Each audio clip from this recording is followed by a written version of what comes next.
Hello students, अब हम करने वाले हैं सेक्शन डी। आज हम स्टार्ट कर रहे हैं, ठीक है। तो उसका पहला क्वेश्चन है क्वेश्चन नंबर 29। और जो आपका सेक्शन डी है वो आपका केस बेस्ड क्वेश्चंस होते हैं, ठीक है। तो आपका देखो, ये पूरा आपका एक पैसेज दिया होगा and you have to read, ठीक है। आपको एग्जाम के टाइम पे जरूर रीड करनी है, क्योंकि इससे आपको क्या होता है, आपको आंसर करने में बहुत मतलब याद आते हैं आंसर, है ना, और आपको आंसर करने में बहुत बेनिफिट मिलेगा।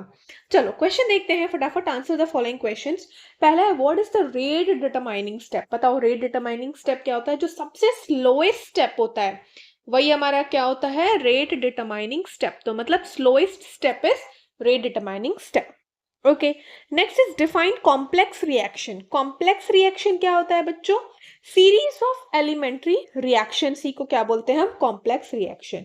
या फिर वो रिएक्शन जिसमें दो या दो से ज्यादा स्टेप्स हो, है ना, टू और मोर स्टेप्स, है ना, दो या दो से ज्यादा हो, या फिर दो हमारे क्या हो, एलिमेंट्री जो रिएक्शन है उसकी सीरीज हो, ठीक है।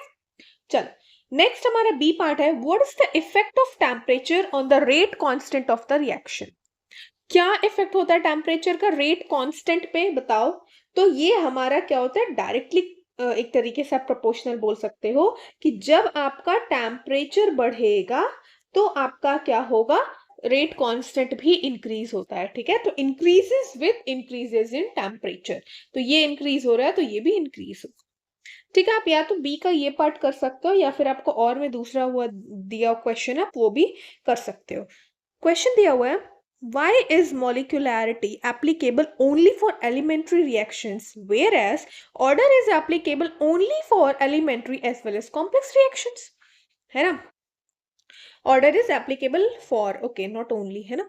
तो मॉलिक्यूल ये बोला है यहाँ पे कि मॉलिक्यूलैरिटी जो होती है वो हमारी सिर्फ एलिमेंट्री रिएक्शंस के लिए होती है, लेकिन वही जो ऑर्डर होता है वो एलिमेंट्री और कॉम्प्लेक्स दोनों के लिए होता है। तो ऐसा क्यों होता है, सबसे पहले ये देखते हैं कि मॉलिक्यूलैरिटी होता क्या है। तो देखो, मॉलिक्यूलैरिटी ये होता है, वो नंबर है जो कि नंबर ऑफ रिएक्टेंट मॉलिक्यूल जो कि आपस में कोलाइड करते हैं और एक सिंगल एलिमेंट्री स्टेप या फिर आप बोलो केमिकल रिएक्शन करवाते हैं, ठीक है।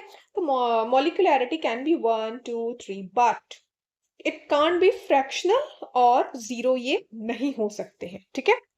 तो अगर ये जीरो नहीं हो सकते हैं, इसका मतलब समझना कि जब एलिमेंट्री रिएक्शंस होंगे अगर वो सिंगल स्टेप का है, तो आप उस केस में क्या बोल सकते हो कि जो रेट लो है वो डायरेक्टली डिपेंड करेगा नंबर ऑफ रिएक्टेंट मॉलिक्यूल के जो भी इसमें इन्वॉल्व है। लेकिन जब आप कॉम्प्लेक्स लेते हो तो कॉम्प्लेक्स में आपके क्या होगा, एक स्टेप तो होगा नहीं, है ना। कॉम्प्लेक्स रिएक्शन में दो या फिर दो से ज्यादा आपके क्या होंगे, रिएक्शंस होंगे।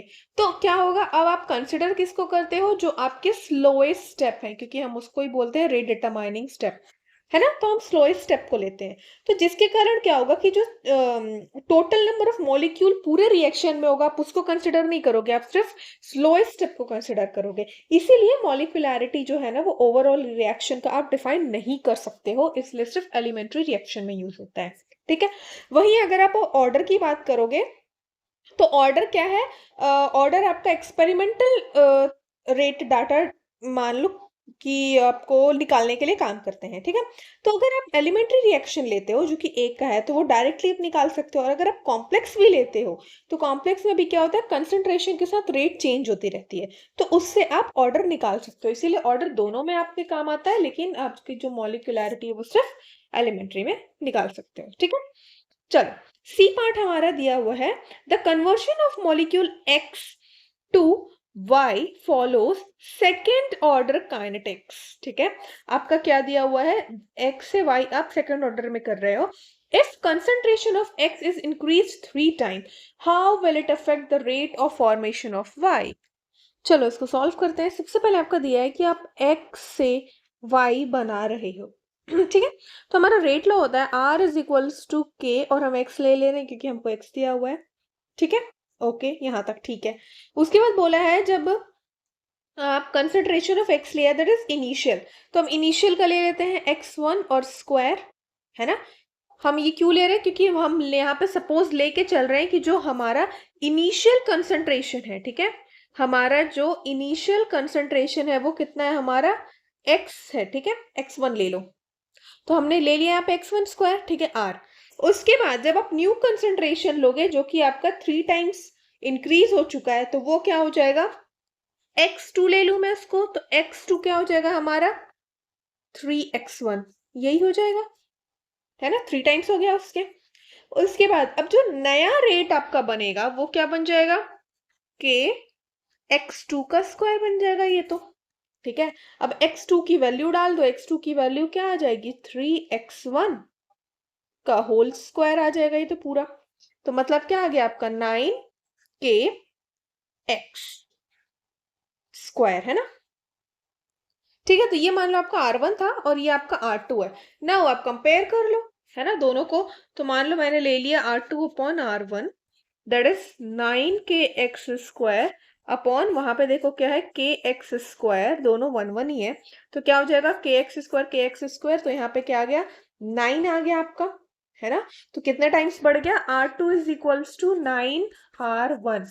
मतलब जो आपका रेट ऑफ रिएक्शन है, rate of formation of Y, है ना, कैसे इफेक्ट करेगा, तो इट्स 9 टाइम्स उसके हो जाएगा।